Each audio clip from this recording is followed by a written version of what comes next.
С Днем Великой Победы! Ура!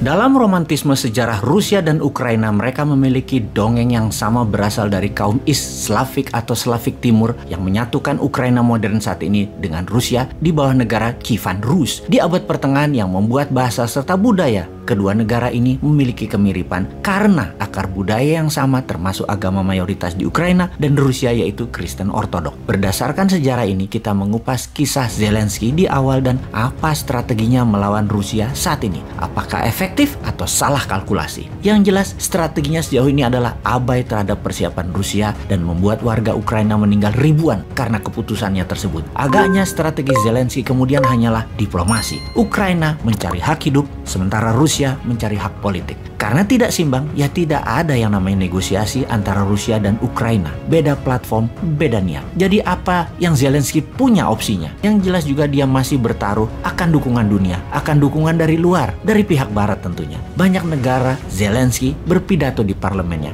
Dia muncul di layar lebar. Dia meminta agar disetujui no-fly zone atau wilayah negara Ukraina tidak boleh ada kapal terbang melintas. Di ujung pidato Zelensky, dia mendapat standing ovation, tepuk tangan meriah sambil berdiri. Namun yang kasihan adalah keinginannya untuk dibantu. Tidak ada yang membantu. Seperti misalnya ketika bicara di parlemen di Inggris 8 Maret 2022. Kemudian di parlemen Kanada 15 Maret 2022 yang dipuji oleh Perdana Menteri Kanada Trudeau sebagai our champion. Di parlemen Amerika 16 Maret 2022, di parlemen Jerman 17 Maret 2022. Permintaan utamanya no fly zone. Faktanya tidak dituruti dan para pemimpin seperti Joe Biden, Macron, Boris Johnson semuanya hanya menyoraki dari pinggiran lapangan. Tidak ada yang membantunya di tengah lapangan. Dunia tahu bahwa permintaan no fly zone tidak dipenuhi. Rusia juga tahu pastinya. Kok bisa ya tidak dipenuhi? Karena Zelensky tidak sadar juga bahwa pemimpin negara yang katanya akan melindunginya tidak memenuhi permintaannya. Sepertinya ada dua kemungkinan mengapa tidak dituruti.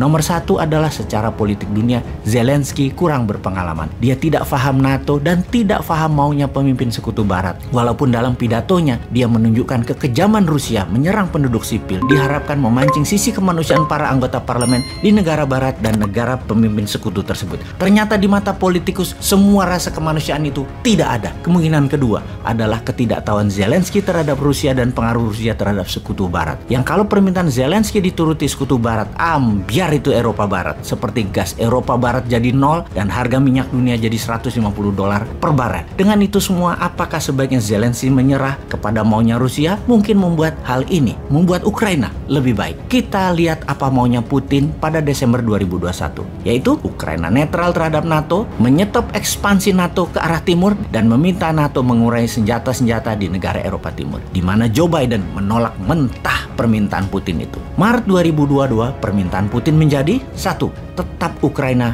tidak NATO, kemudian pengakuan atas Donbas merdeka dan menerima Crimea sebagai wilayah Rusia. Dalam opsi ini, Zelensky sebaiknya menerima tawaran Putin, yaitu Ukraina netral dan tidak NATO, atau akan dibumi hanguskan Ukraina oleh Rusia. Keduanya sesungguhnya Zelensky kalah. Sesungguhnya ada alternatif ketiga yang bisa membuat Zelensky pahlawan di mata rakyatnya, yaitu menyalahkan NATO karena tidak membantunya. NATO itu bullshit, karena dalam opsi ketiga Zelensky sebenarnya tidak salah. NATO memang menjanjikan akan membantu Ukraina dan faktanya tidak. Sungguh, ketika diperlukan NATO tidak bertindak apa-apa. Jadi sebaiknya ikuti maunya Rusia. Ukraina netral tidak join NATO, Zelensky menyerah. Presiden baru Ukraina dipilih yang taat pada Moskow. Atau tetap Zelensky namun taat pada Moskow. Rusia maunya satu, tetap berperang sampai Zelensky kalah baru bicara politik. Jadi perang diutamakan baru politik. Dari fakta ini semua agaknya Zelensky salah kalkulasi. Terlalu naif melihat geopolitik dunia dan karena itu hilang bisa negaranya. Sebuah pelajaran bernegara yang berharga bagi kita. Pelajaran kenaifan bernegara kelas dunia yang diabaikan bisa menjadikan sebuah negara tidak berdaulat. Untuk itu, semoga Indonesia paham. Должны с президентом Российской Федерации. А чтобы договориться, ему надо своими ногами выходить оттуда, где он там есть, и прийти навстречу ко мне, а я сказал, любую точку мира, кроме, считаю, беспредметные встречи в Беларуси, в России, в Украине. Сегодня беспредметными, и встречи наших делегаций, это еще раз подчеркивает, они больше политические, беспредметные. Это 3 конфликтующие страны на сегодня, так или иначе.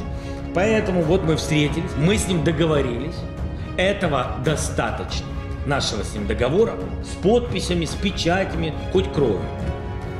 И этого достаточно,